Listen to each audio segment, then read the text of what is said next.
With the most recent episode of That Time I Got Reincarnated as a Slime that just aired on Friday, in which we saw the conclusion of the 7 Luminaries conspiracy and their punishment and death, their arc has come mostly to an end. And although I did see this coming with the manga and the light novels, the way the story played out always left me feeling unsatisfied. Like there was a build up to the 7 Luminaries as being some kind of baddies, but it felt like their story and arc lacked a payoff. It wasn't until this episode that it finally clicked for me. We have no idea who the Luminaries are. Now, before you start commenting, talking about how we got their backstories, that they are this group of enlightened humans who were Luminous' very first followers and who in turn received the love of God, which granted them immortality in a fashion, and they were dependent on Luminous, which meant that by the time she entered a masochistic lesbian era and was obsessed with the girl in the blessed casket that causes her literal pain and burns, which she doesn't care about because, you know, love is pain and all. If you have no idea or couldn't read the signs, maybe rewatch the last 2 episodes again. But anyway, back to Luminous and her masochistic lesbian era. When she realized that God is a woman in a casket that she cannot touch or hold, she ended up forgetting all about these loyal servants who have been with her from the beginning. And like the cast of exes that they are, they decided to take out any competition, thinking that if there is nobody else to challenge them, Luminous would eventually turn our attention back to them. Nobody told their 7 delusional asses, well, 6, because one of them knew, and we will get to that part in a bit. But nobody told their delusional asses that the one they should have taken out is heroic Sleeping Beauty, not like they would have stood a chance. So instead, they fumbled their way and backstabbed Alderman and Albert, which again, the anime doesn't really go into that much detail about what happened because the scene with Alderman and Rimuru was cut and edited so short. So for those who haven't read the manga and light novels, here is a quick note. Alderman was rising in the ranks. Dude was devoted and dedicated. I mean, we met him first as a skeleton, but he was always obsessive about his god, and at that point said god was Luminous. And the 7 Luminaries, seeing that Alderman was well on his way to moving from being a cardinal, which was already as high as one could get in their church in Lubilus, to becoming a full-on saint, they nipped his ass in the bud straight. He and his friend Albert, they set Alderman and Albert off on a trap to defeat a dragon zombie and its army of the undead. Considering that when we meet Alderman, Albert and the dragon zombie, all 3 of them are very much dead, you can already guess how that went. Luminous might not have been a jealous god, but the 7 Luminaries certainly are. And their plan was to recreate the exact same situation with Hinata. Because I repeat, their jealous asses had no idea that they were setting up the wrong people. Someone else was clearly getting all of Luminous's love, but they weren't privy to her inner chambers, no matter how desperately they must have wanted to peek inside. Which honestly, I don't blame them. Luminous has got those dual colored eyes thing going, and she looks like she will totally dumb you, so I get it. Plus she has millennia of vampire experience to bring to bear. But I'm sure you all are probably wondering why I then said at the start of this video that we have no idea who the 7 Luminaries are. That is because we don't. We know who they are as a group. We know what they collectively want in the story, but who are they individually? What could they have brought to Tensei Slime? How could they have furthered the story and conflict? I had these thoughts for so long, puzzling them out in my head, trying to figure this shit out until Ars hit me. Yes, I just said Ars. For those who are confused and wondering who the hell Ars is one of the 7 Luminaries, the one who was impersonating Guard and pushing Leonard to attack Tempest, which in turn had Rimuru and his people stepping in to defend themselves, turning their attempted peace talks on its head until it devolved into fighting and battles. If you had no idea that his name was Ars, then you are most likely starting to get what I mean when I said we have no idea who the Luminaries are. For those who don't have the information, the 7 Luminaries are Ars, Gran, Dina, Meris, Saloon, Vina, and Zaus. And the only thing we know about them is that beyond being the 7 Luminaries, the reason why they are also called the 7-day clergy is because each of them is connected to a day of the week based off of what they are a luminary of. Dina, for example, is luminary of the moon, and so she's also referred to as the Monday priest. Ars is the luminary of Mars, and as such is the Tuesday priest. Yes, Fuse was very obvious. Ars is Mars without the M. Just like Dinah is the luminary of the moon because Fuse clearly went with Roman mythology in the naming of the 7 luminaries, and Dinah is short for Diana, Roman goddess of the moon, who is worshipped on Monday. Same way Mars is worshipped on Tuesday. Meris is the luminary of, you guessed it, Mercury, who is worshipped on Wednesdays, and so Meris is the Wednesday priest. Then you have Salun, who is the only one that is quite different from the others in that he is the luminary of Jupiter, who is worshipped on Thursdays, and so therefore the Thursday priest. Now, before you think, oh, Fuse has stopped being obvious and changed things, he didn't. He just switched this around. What do I mean by that? I'll get to that in a bit. Vina, who is the luminary of Venus, the goddess who is worshipped on Friday, is the Friday priest. And then you have Zeus, the luminary of Saturn, the god of boundaries, who is worshipped on Saturday.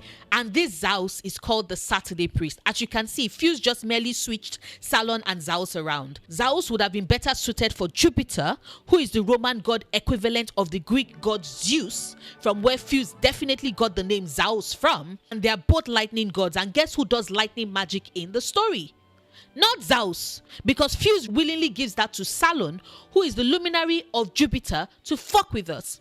I'm very convinced it did this to fuck with those who know mythology and cut it. And of course, it gives Zeus the boundary magics of Saturn. And finally, we have Gran, who is the luminary of the sun and is therefore the Sunday priest. Now, for those of you who have stayed with me so far and are wondering why I just took you on a mythology lesson, it is because therein lies what Fuse could have done with the luminaries to make this story arc more compelling. He would have been able to give them individual motivations in addition to their collective one, and we could have gotten an even stronger story. And it makes me so damn angry because he successfully does it with 2 of the luminaries, which for me means that he could do it. His ass just didn't want to. And I'm miffed because that is the real reason why this character seems so nerfed and weak. He didn't play to their strengths. Let's take for example Fuse's use of Ars. Like I stated earlier in the video, Ars is the member of the 7 luminaries who had been impersonating God. Now, once we understand the role he's played, it makes understanding the significance of his character even more rewarding. Ars is named for Mars, is the luminary of Mars. Now, who is Mars in mythology? Mars is the Roman god of war and conflict and bloodshed, usually the one that finally tips escalating tension into war and fighting. What was Ars's aim in impersonating God? The 7 luminaries needed one of their own to accompany Leonard to Tempest to keep an eye on him, yes, but to also ensure that should he want to take a calm approach or want to resolve things peacefully like he wanted to with Shion when she asked that he and the rest of the Crusaders lay down their weapons, Leonard was quite ready to do so after recognizing the difference in their abilities and powers because he's pretty level-headed and calm. But that's the reason why they had to send Ars along, so that he can escalate the situation, because that is what he is meant to do. That is the purpose he serves as the representative of the god of war in this story. It is the same with Gran, who like the sun is driven by ambition. Gran is the leader of the pack, the one who the other luminaries revolve around, the one leading and directing their schemes and plans, like the sun being at the center of the solar system. Gran is at the center of their conspiracy, and he does that to serve his own interests, which is a bit different from what the other luminaries want, and they had zero idea. Gran is driven by and blinded by his ambition. He is Icarus flying too close to the sun, desirous of becoming a god. I'm not going to say more than that because I don't want to spoil anything for those who haven't read the light novels yet, as that is where his story concludes. If you want to discuss further on Gran though, do drop it in the comments. Just remember to leave a trail of asterisks at the top of your comment so people have to scroll further down to see it. That way you don't spoil the story for others who haven't read the light novels yet and might accidentally see your comment at the top of the page. But we see how connected Ars is to Mars's mythology and the role he plays in the arc, and how that helps him bring further depth and an interesting layer to the story. The same with Gran. But what about the other 5 luminaries? What if Vena's motivation as the luminary of Venus, the goddess of love and beauty, is tied to her panicking at the old age creeping in on her? What if what she misses about the absence of Luminous' love isn't immortality for immortality's sake, but the loss of the youth and beauty that comes with being young? What if her jealousy of Hinata is a bit more personal than the other luminaries? What if the rest of them want to remove Hinata from Lubelos because they believe she's hogging Luminos's attention and she runs the risk of turning the favor of their god completely from them, and Vina takes it even further? What if she's the one insistent on them eliminating and outrightly killing Hinata at any cost because yes, she believes that they should be the sole recipients of Luminos's love, but also because she can't stand that Hinata is young and beautiful and vibrant, things she used to be before Luminous forgot her, and now she's desperate to claw it out of Hinata by having the girl dead. Because seeing her and the beauty and life that Hinata holds makes her just so angry. What if she gave us that layer and she's the one that shoots the beam out of the Dragon Buster at Hinata, not ours? What if Dina, as the luminary of the moon and clearly inspired by the goddess Diana, was instead the luminary who was pushing for the others to kill Rayhem? What if she was the one that suggested removing Rayhem from the board and using him to set multiple traps for Yum and Diablo? What if she was the one that suggested they give the Dragon Buster as a trap to take out Rimuru should Hinata fail? What if she was acting in the capacity of Diana, goddess of the hunt and wild things and violent deaths? And as the huntress, she was the one that got the thrill of giving them complicated traps to catch and possibly kill their prey. What if Maris, the luminary of Mercury, was the smooth talking one, the one they had sweet talk Leonard? What if it was his responsibility to sweet talk the sages? What if they made him the one who, in addition to using poison like he said to use as a luminary, also used poisoned words to cause chaos and destruction, to set things up for the devastation of their enemies? What if he is the luminary best suited to lies and deceit, and even at the end, when Luminous wants to deal their justified punishment, is still the one that makes a final play to talk her out of it? Because he's meant to be the personification of Mercury, the fast-talking, smooth-talking god. What if he is the luminary that was appointed to work with and liaise with merchants like Damrada? It all still fits Mercury's purview as the god of merchants, tradesmen, and thieves, all of which Damrada is in this story. What if they had pitched his honest words against Diablo's tempter? What if he had been the one sent to attempt to talk with Diablo to trap him in some ways at Falmouth, only to fall instead for Diablo's tempter, proving that he might have been the luminary of a god skilled at communication, but even communication loses its power at the face of the desires of a devil? What if Salon, as the luminary of Jupiter, was the one whispering to the other luminaries about how they are the ones that are most deserving of Luminous's love? What if it's the one that convinces them of their rights to stand as gods beside Luminous?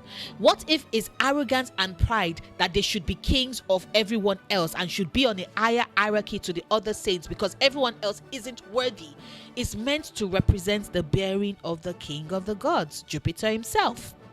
What if he is the self-proclaimed leader, unaware that what he is doing is still dancing to the tune of Gran, the sun in this story? What if we get some cracks in the luminaries and their relationships and how they pursue their goals, as they all want different things?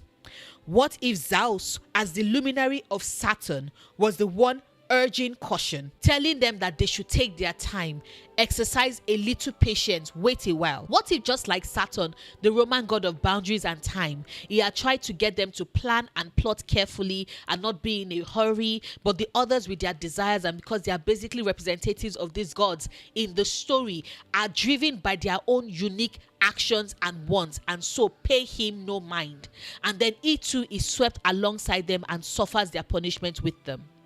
Imagine if we had gotten all these layers sprinkled throughout this season, throughout the story itself. Imagine what this whole arc of the Luminaries conspiracy would have looked like.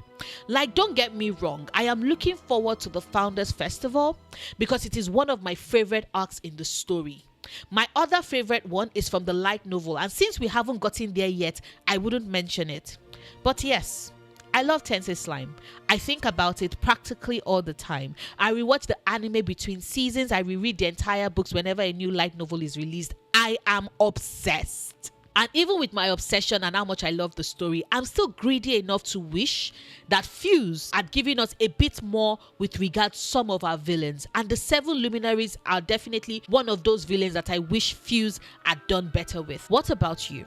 Are you perfectly fine with the way the 7 Luminaries arc played out this season? Do you agree, even if it's just a little bit, with what I said and the possibilities of how it would have better enhanced the story? Let me know in the comments. My next anime manga video would either be me exploring Rimuru and the legacy of Bets, that is a story which a lot of people never noticed, or talking about why I think Oda doesn't like killing characters in One Piece and what that says about the story is telling us. I'm working on both videos at the moment, but I'm curious about which one you would like me to share first. Rimuru and his bets or Oda and his deaths? Drop which one you want to get first in the comments. It will definitely help me decide. And speaking of deciding, I hope you've decided to subscribe if you aren't yet, like this video if you haven't yet, to share this video if you enjoyed it. It helps grow my channel and is supportive of my content. Speaking of support, a huge thank you to my patrons. You all keep me going and keep the lights on. Thank you. If you want to support me on Patreon, the link is in the description bar. If you want to see more of my content, I make new videos 3 times a week. Mondays are for anime manga content. Wednesdays are focused on movies and TV shows. I'm currently on a Bridgerton kick, so a heads up for that. And Fridays are for book related content because your girl is a reader, if you all could not tell. New videos drop at 5 p.m. EST on those days, so keep that in mind. Until my next video, do remember, obsessing over the things you love, perfectly valid coping mechanism.